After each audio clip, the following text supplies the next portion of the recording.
Hello, everybody. This is Webster, and we are playing Glassy Stare. I think this is a visual novel, which normally I'm not a fan of, but this one looks interesting. So, let's begin.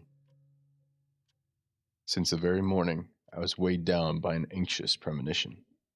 The thought of an inevitable end, like a black raven whose wings had long cast a sinister shadow over my life, hung in the air, ready to strike me with merciless cruelty. Fate was testing my already crippled by seclusion mind. And what devilish irony it turned out to be when the usual order, so carefully maintained in my solitary abode, was torn to shreds by unexpected news. She, my only star amidst the darkness, had resolved to visit me. How strange, the desire to see her, to be near her, to share with her every breath and moment, turned into tormenting contradiction. I wished those minutes had been marked in the schedule. But alas, my misfortunes did not end there. In the workshop I would visit for prosthetics, where usually an affable although somewhat stingy old man presided, I was now confronted by some stranger, a figure as sinister as it was unfamiliar. His face, covered in ulcers and deep grooves, seemed like a caricature of the human visage, while his fleshy lips twitched incessantly. "The master is away, sir. Allow me to give you your order," he said, struggling to shape the words. The unease already flooding my body like poison kept me from delving into the mystery of his identity.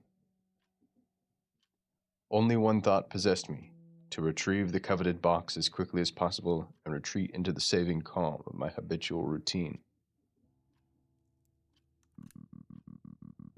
This time the master had outdone himself. So, is this guy the master?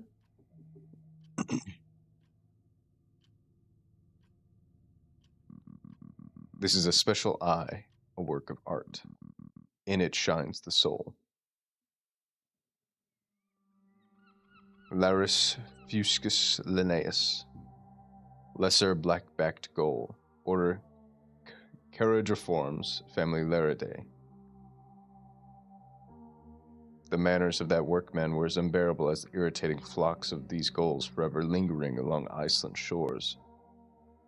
Yet where birds might hold a fleeting charm, in this gentleman there was only a repulsive parody of all that is natural and beautiful. And yet, a miracle has occurred. The new eye not only filled the void where my lost flesh had been, but did so with such perfection, it was as if it had always been a part of me. The unpleasant sensations that had accompanied such replacements were now gone, leaving only a sense of completeness. The artificial organ felt as though no bloodless cavity had ever yawned in its place. Shines the soul. This is Wilbur. I wonder who Wilbur is. Am I Wilbur? This doomed deformity had pursued me since birth, though I had long been aware of far worse defects of the human form. The absence of an eyeball incessantly poisoned my life, suppressing any intention to appear in society. People, with their snake tongues and false smiles, indulged in petty mockery, turning me into an object of scorn and amusement. I could not bear their hypocritical company, and to this day I despise them with all my soul. Forced isolation drowned my mind in anxieties, but in this unbroken solitude I found salvation, temporary though it was, in observing the winged creatures of the heavens through ornithology. Birds, astonishing, perfect beings fluttering above the vanity of worldly passions. Man will never come close to these angels incarnate, and anyone daring to conquer the skies will share the fate of Icarus, who dared to rise toward the sun. No, that is heresy. Stay in the shadows, watch and take note. These are the fundamental postulates. Only then will you soar high, only then will you catch the spark. Pica Hudsonia. The black-billed magpie, a member of the corvid family, the embodiment of grace and freedom, made manifest in the form of a long-tailed beauty. My beloved had done the impossible. She was an angel reborn in human form, the incarnate soul of that very bird whose wings sliced through the skies with a grace and daring denied to mere mortals. And only she, with a soul as light and untamed as the wind, could see in me not a mutilated creature, but a man. Only she could love me, see a treasure in the gleam of my glass eye, not a hideous affliction. The wait for our meeting was unbearable. This yearning, both agonizing and sweet, dragged my soul into the abyss of anxiety like chains. My mind, finding no comfort, wandered the ominous labyrinths of imagined nightmares. Visions of darkness and dread, terrifying images of her loss, or cold indifference unfolded before me. And yet I waited. The glass in my socket was like sand counting down the hours of my life. More and more often I found myself brooding over how much time I had left. I loathed the thought that the beautiful bird, my beloved, had willingly bound herself with the chains of love to me, someone so unworthy, so hideous. Oh, Adelaide, I wish you happiness, but I fear that your mercy will be your demise. I want you to be happy, Adelaide.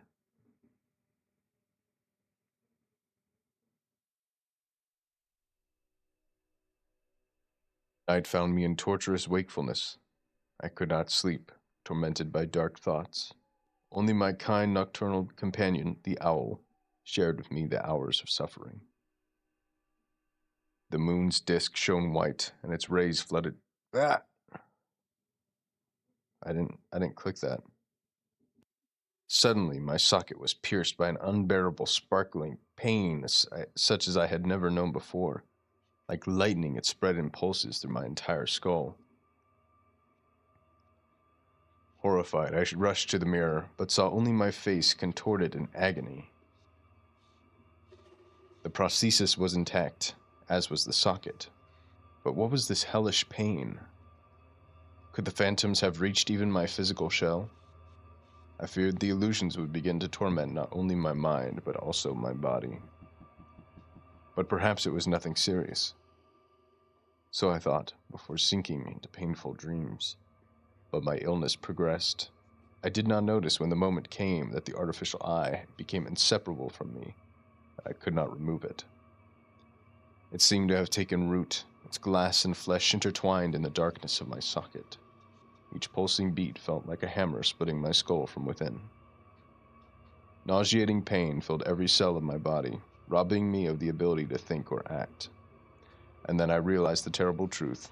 Adelaide, my dear Adelaide, would see me in this state, in this vile, repulsive form. Something has to be done. Something before this glass curse consumed me entirely. Macronectus giganteus? You compare your pain to the attack of a giant petrel. Warren, I beg you, spare me your mockery. I am in no condition to endure it. Have you gone back to the workshop? Warren Pierce, my only friend and confidant, was an educated and respected man, a young dentist whose social status seemed unreachable. Who else could I trust? No one else could hear my tale. But my illness took on an even more sinister turn. Seeking the man who had given me the ill-fated eye, I returned to the workshop. To my horror, the old man working there claimed never to have seen that stranger who had given me the order. He confirmed that he had indeed been away at the time, but the workshop could not have been open. I tried not to panic, tried to keep myself under control, but increasingly I found my thoughts taking on an alien, unnatural timbre. As if another voice, quiet and sinister, was whispering in my head words I dreaded to hear. Upon examination, I found nothing unusual. The prosthesis sat well, perhaps too well, for this piece of glass cannot be removed. I'm afraid, my friend, there's nothing I can do. Teeth are bone, the skeleton. Eyes are different, all soft, deep. Even if the eye is glass, you know what they say, the eyes are the mirror of the soul. So perhaps it's a good thing it's fixed in place. You wanted your eye back. Well, There it is.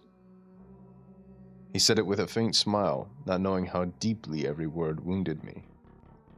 Migraines, my friend, are probably due to the lack of fresh air. But if it troubles you so much, I can prescribe you morphine. I don't need morphine. I need this cursed prosthesis gone. I need the pain devouring me from within to stop. And above all, I need these alien thoughts, these unbearable voices to leave my mind. How I wish I could rip this cursed glass from my socket right here and now.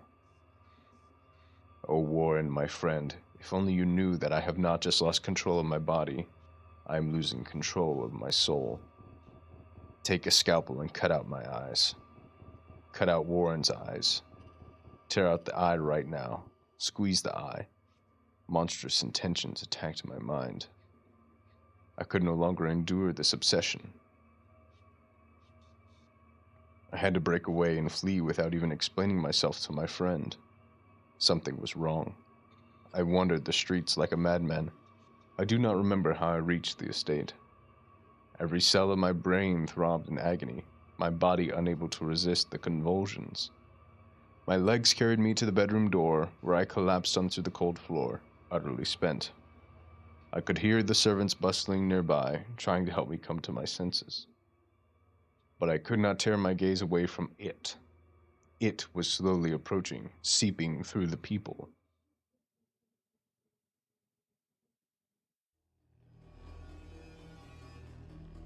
And there are no human words to describe the horror I felt at the sight of that abominable creature. Everything in it seethed, flesh rose and fell, layers of bone and stretched skin shifted in chaotic order. Never had a bird pecked the flesh of a lamb untainted by sin. Blessed is he who dies for faith and law, and even more so, he who at dawn heard the song of angels and went to meet them.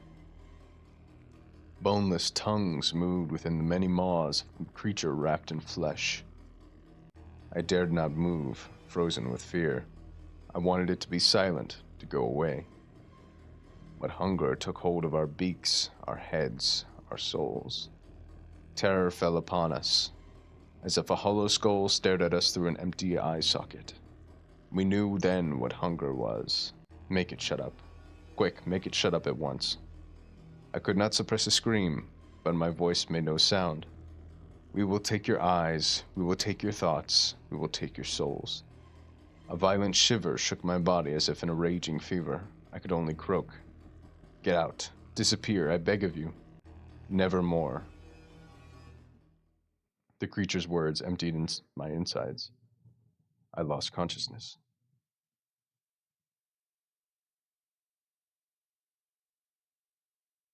Who am I now? Where am I? I need Adelaide. I want to see her. I need to rest. I'm so tired.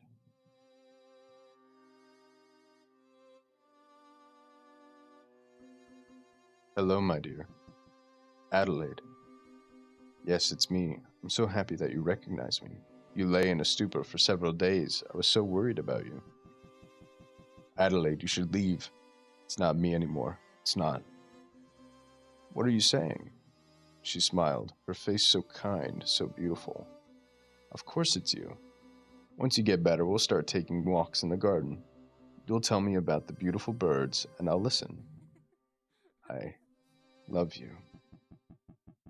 I'm so in love with you.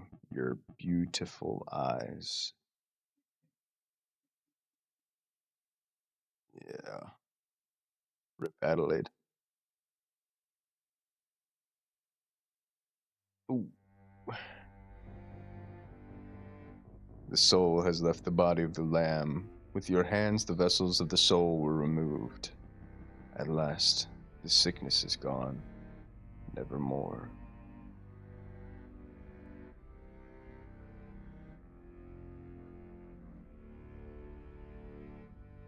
Nice. Now, this is the main intro. I see this. What's this? The performance has not begun yet, and the trembling curtain keeps its silence. Interesting. Well, that one was a little different. That one was literally a visual novel. Usually I think of visual novels having, things you can click on. But that's pretty good. Pretty spooky. Obviously reminded me of Edgar Allan Poe, especially with the Nevermore thing. I think that one's, it's not subtle. But I'll probably just post this one whenever I record it, like as soon as I'm done. Because it's not really like a video game thing. So it'll just be a little extra. All right. Have a good one, everybody. Yeah, bye.